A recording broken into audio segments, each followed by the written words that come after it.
They keep on the best. They don't have to keep you on. And I got articles, and I did well, and I got kept on. And to finish the story, my mum said, "You've really climbed now 3 rungs of this ladder. Passed at school, you got into law, you got articles.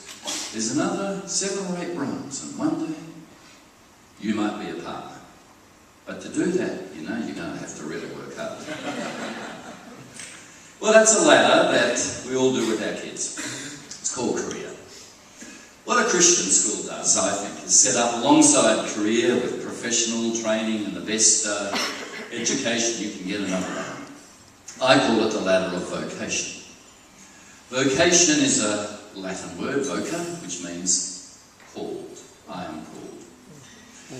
A calling is a Christian worldview.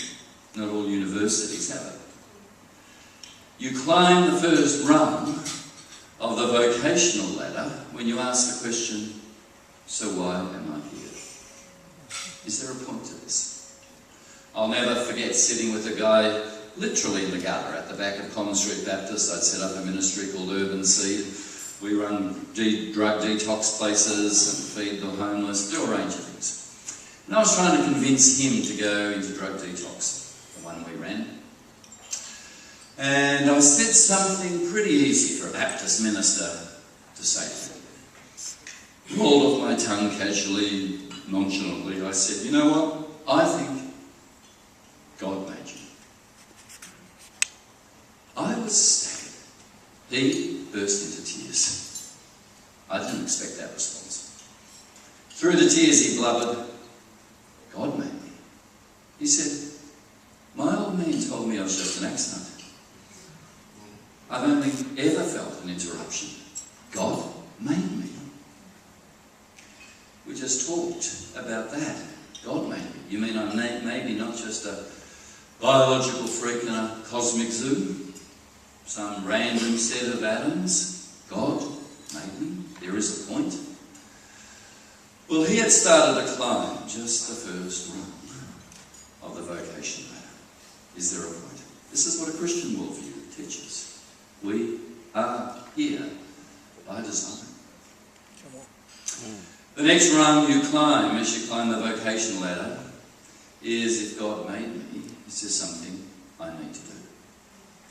Something that if I don't do, I'm going to be poorer and the world is going to be poorer. I think it's really important with a Christian worldview to keep asking that question through the education, not just line up the career ladder. One of my favourite writers, Frederick Buechner, says, "Vocation is when your happiness intersects with the world's need." I like that. Vocation is when your happiness intersects with the world's need. Vocation is, young people often ask, how would I know what it is? How would I decide and find it? I say, well, what excites you? What do you have a passion for? What gets your juices going? What do you lose all track of time when you're doing? I'm not talking about Facebook here, by the way. My 3-year-old kids are all on Facebook. I applied not so long ago to be each of their friend on Facebook. All 3 of them rejected me. They said, "It's parental stalking, go away." But more seriously, what gets you juices? What gets you passionate? It might be business, it might be sport, it might be art, it might be music, it might be your relationships and your volunteering. What is it that gets your juices going? That is a clue to your passion. Naming that is starting to climb that ladder, climbing those rungs. People often say, well, what's your passion, Tim? I've known all my life. It's interesting, I have always been obsessed with the question why some people get far more than they need and some miss out altogether. We know life is a great lottery. You're thrown onto the stage in Australia, and none of us choose the stage really.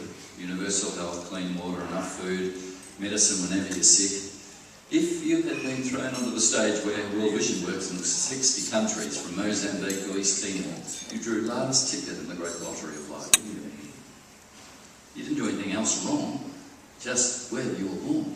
I've always been passionate about why is the world made that way. Now, if I had time, I could give you my theological views around sin and fall and what God's doing. Time doesn't allow. But justice has been my passion.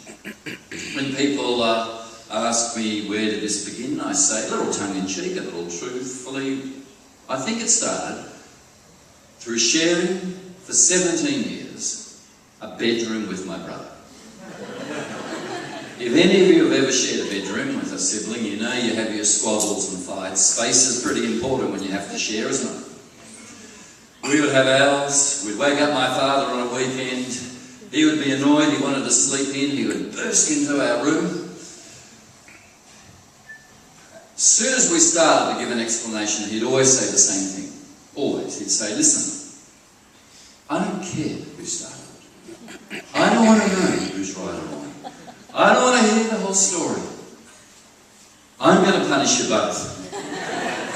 That's when I got interested in justice. I reckon Peter started it more than me. This just wasn't fair. Well, I did law because I thought law was about justice. I learned it not necessarily about justice, actually.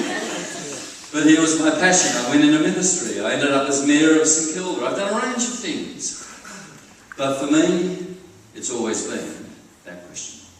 Now, it's wonderful if your career ladder and vocation ladder perfectly align. Imagine being paid for the thing you're passionate about. Sometimes it works, sometimes it doesn't. And you still need to keep focus on your vocation. In fact, climbing on the career ladder may pull you away from the vocation. Yet more money, but less time for your vocation. More social status as you climb the career ladder, but actually not doing the thing God may have made you to do. It might be your parenting. It might be a range of things where we have to say a Christian worldview. The sort of worldview an Alphacrucis talks about isn't just a career ladder. It's what's a calling? What am I here for? What do I need to do?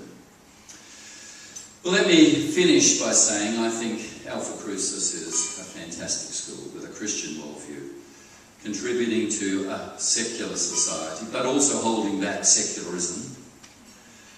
It will produce business people and teachers, hopefully well-visioned staff with those skills, because we employ Christians with that Christian worldview and the skills. But most of all, it will give the people who go through it a sense that it isn't just he who dies with the most toys wins, he who climbs that career ladder first.